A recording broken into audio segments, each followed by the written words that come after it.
Communication की भी degree IGNOU से स्टार्ट है। बेसिकली हम लोग जब देखते हैं कि इग्नू का मोटिव क्या है और आज कन्वोकेशन इग्नू का है, तो शायद हमने इससे ओरिएंटेड अपने मत रखने चाहिए।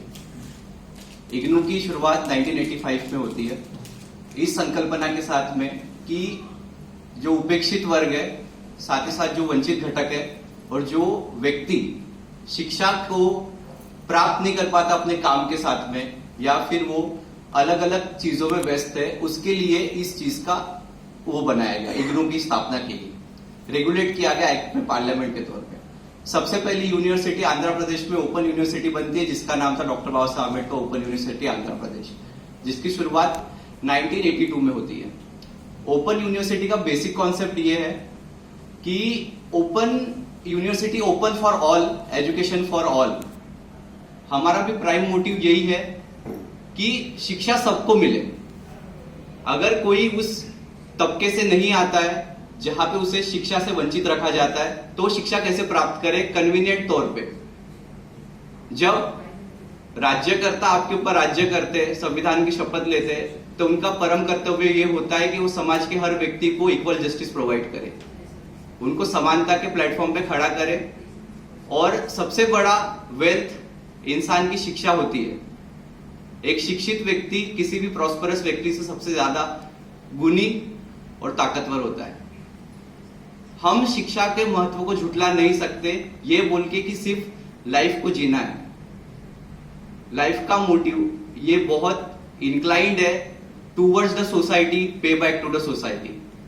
हम अगर शिक्षित हो जाते और हमारे घर के आसपास का व्यक्ति शिक्षित नहीं होता, तो ये एक सभ्य समाज की नींव नहीं है।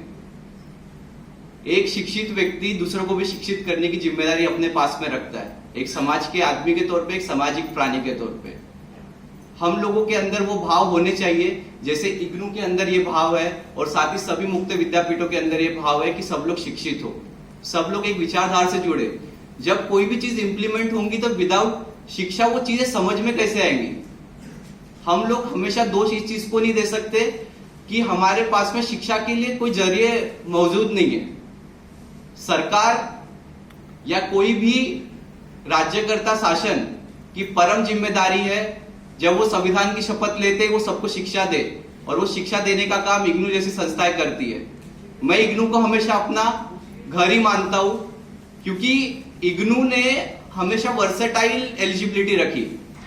अगर आपको इकोनॉमिक्स करना है, आपका जरूरी नहीं कि ऑनर्स बीए इकोनॉमिक्स में होना चाहिए, आप इकोनॉमिक्स कर सकते हो अगर आप एलिजिबिलिटी में फिट होते हो।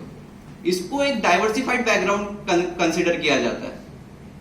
इन अमेरिका ऑल्सो, अभी मेरा यूके यूनिवर्सिटी में नंबर लगा है, सो मैंने वहां पे एक नोटिस किया कि भारत में जब हम किसी संस्था के अंदर जाते हैं तो हमें एंट्रेंस एग्जामिनेशन से गुजरना पड़ता है, बट इन यूके यूनिवर्सिटी वहां पे आपको सिर्फ एसओपी सबमिट करना पड़ता है।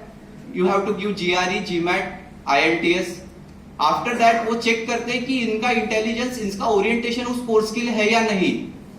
इन केस मैं चाहता हूं कि मैं बीएससी के बाद में पॉलिटिकल गवर्नेंस की स्टडी करूं, तो मुझे वो वर्सिटिलिटी, वो diversified background foreign university provide कर रही है। हम न्यू एजुकेशन पॉलिसी जब देखते हैं उसमें भी इस चीज को बड़ा अच्छे तरीके से अधोरेखित किया गया है कि डाइवर्सिफाइड बैकग्राउंड होने के बावजूद आपका इंक्लिनेशन है, आप उस चीज को समझते हैं, तो आपके एडमिशन उसमें हो जाएंगे। आईआईटी बॉम्बे में एक कोर्स है एमए डेवलपमेंट, उसके लिए इंजीनियरिंग के स्टूडेंट भी एप्लीकेबल है। और एमए डेवलपमेंट में वो सीखते क्या है, सोसाइटी के रूट प्रॉब्लम्स को सॉल्यूशन ओरिएंटेड बनाते हैं, उसका ग्राउंड लेवल पे उसको सॉल्यूशन प्रोवाइड करते हैं। जो हमें पॉलिसीज मिलती है ये एक वो सोशल स्ट्रक्चर के तौर पे काम करता है। समाज में कोई भी पॉलिसीज अगर इंप्लीमेंट होती है तो वो शिक्षित व्यक्ति ही करता है। इग्नू से शिक्षित होने के बाद में मेरा एक्सपीरियंस तो मैंने ये देखा कि इनकेस अगर मैं किसी काम से यूनिवर्सिटी रोज ना आ पाऊं, तो भी यूनिवर्सिटी मुझे एक अच्छी शिक्षा प्रोवाइड करती है। इग्नू मुझे एक ऐसी जगह पे पहुंचाता है जहां पे मैं किसी तबके को इतना सक्षम बना सकता हूं कि मैं अपने ज्ञान से उसके अंदर वो भाव पैदा कर सकता हूं कि शिक्षा कितनी जरूरी है। महान व्यक्तियों के पास भी वही एक चीज थी कि उन्होंने समाज को एक दिशा दी कि शिक्षित हो। बिना शिक्षा के हम लोग कैसे बना सकते हैं कि सभ्य समाज जो चाहता है कि हर जगह खुशियां हो। खुशियां तभी है जब एक व्यक्ति ज्ञानी है। आज इग्नू के इस कॉन्वोकेशन पे जब मुझे लगा कि देखे हमारे साथ में सारे लोग जुड़े, वो अलग अलग बैकग्राउंड से, कोई मास्टर ऑफ सोशल वर्क, कोई एमकॉम, कोई साइकोलॉजी, कोई क्लिनिकल साइकोलॉजी, कोई डॉक्टर है, अभी मैं तो स्टूडेंट हूँ। साथ ही साथ कितने सारे यहाँ पे इतने लोग बैठे होंगे कि जो इतने विविध बैकग्राउंड से आते हैं। खुशी होती है कि इग्नू एक ऐसा प्लेटफॉर्म है जो इन चीजों को कन्वर्ट कर पा रहा है और हम सबको एक ही स्टेज पे लाके खड़ा कर रहा है, जहां पे हम लोग ज्ञान के तौर पे एक है। और यही समतामूलक समाज की एक स्थापना के लिए हमें आगे बढ़ाती है। तो मैं यही आशा करता हूं कि हम सब लोग इस जो ये मुहिम है इग्नू की, या जो भी हम किसी भी तरीके से लोगों को शिक्षा के मुख्य प्रभाव में अपने तौर पे ला पाए, हम उन्हें साथ जोड़ पाए, तो हमें ये स्टेप लेने चाहिए।